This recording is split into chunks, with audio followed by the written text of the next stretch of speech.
Albin Kurti nejti gatitu himnin Macedon, lajmi rrem, shpifje, pra fake news. Himni që ulshua në Kongresin e Bashkimit të Vlenit ishte himni i Bashkimit Evropian. Ishte i vetmi himn që u intonua në këtë kongres, ku edhe unë isha pjesë i saj si gazetar. Këto pamje që po i shihni janë nga telefonim. Ktu është Kurti dhe Mickoski tu bo mohabet diçka. Fatkeqësisht s'mujsha me i dëgju se çka po flasin. Me qi këtu, mos harroni më na bo follow në profilet e Gazetës Politika dhe profilet e mia personale në rrjetet e ndryshme sociale.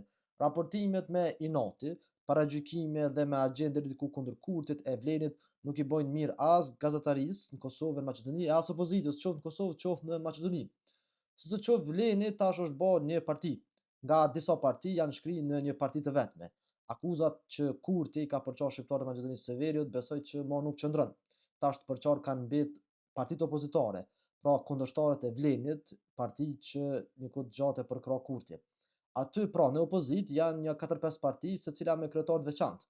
BDI-ja, PDSH-ja, dy aleancat se edhe zor është bë me i mbajt mend.